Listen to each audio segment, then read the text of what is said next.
Bonjour, je suis Fabienne Bogadi pour Trousp. Si Dieu existe, qu'aimeriez-vous qu'il vous dise après votre mort? Bienvenue, je t'attendais. Quelle est la plante, l'arbre ou l'animal dans lequel vous voudriez être réincarné? Le chat. Comment commence-t-on un roman? Par une image, comme un fil qui apparaîtrait sous un canapé qu'on se mettrait à tirer. Quel est le grand fantasme du romancier? J'ai envie de répondre se cacher sous le lit.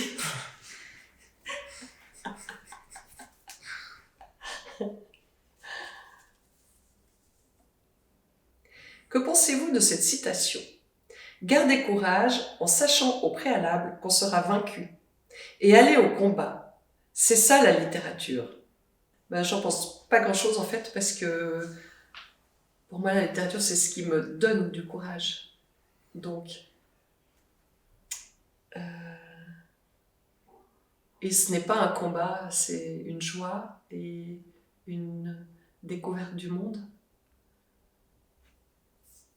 Quel pays vous inspire le plus? Le Mexique. À cause des couleurs, à cause du mélange de dureté et de douceur, de la gentillesse incroyable des gens. Et la nourriture qui est extraordinaire. Sans parler des paysages, des animaux. Et voilà. C'est un pays très fort, vraiment très fort, très pénétrant. Si vous pouviez résoudre un problème dans le monde, lequel choisiriez-vous? La relation de l'homme avec la nature, l'environnement. Il faut tout changer, il faut tout reprendre de zéro, d'après moi. Parce que l'homme se croit le seigneur, le maître, et il n'est qu'un élément parmi d'autres d'un univers d'une grande beauté. Si votre maison brûle, qu'aimeriez-vous sauver en premier? Tout ou rien? Qu'est-ce qui vous rend heureuse? La nature. Être seule dans la nature, respirer les odeurs, toucher les arbres, sentir la terre sous ses pieds, et être vraiment en symbiose totale avec l'environnement.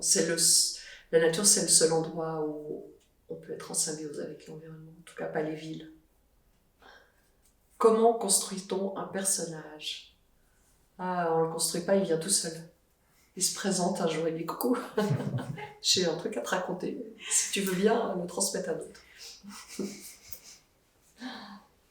Que pensez-vous de cette citation? Les écrivains sont des monstres. Henri de Monterland. Je pense qu'elle est très masculine. Je pense que c'est une pensée très masculine. Les hommes se vivent beaucoup comme ça. Il me semble un peu moins les femmes.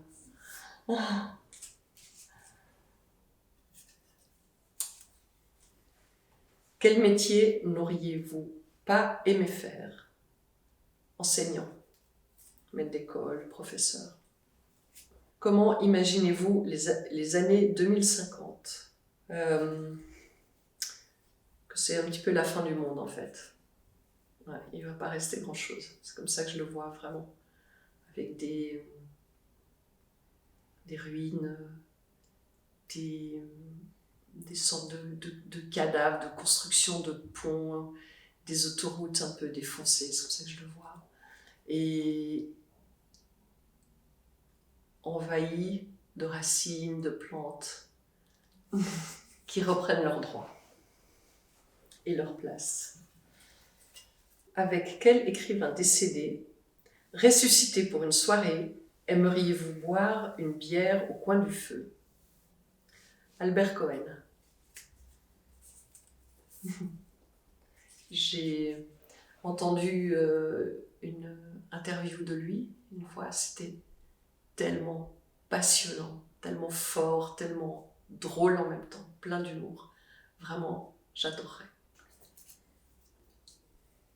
Pourquoi écrivez-vous? C'est la grosse réponse banale, hein, mais en fait c'est vrai, c'est juste vrai, donc je le dis, c'est pour survivre. C'est pour survivre sur cette planète. Je n'ai pas d'autre réponse. Non, si, il y en a plein d'autres. C'est aussi le plaisir d'écrire, le plaisir de travailler les phrases, c'est aussi le plaisir des idées qui viennent, des images, des métaphores, et aussi la joie quand tout d'un coup on a une belle idée qui vient, qui fonctionne. Voilà, il y a tout ça.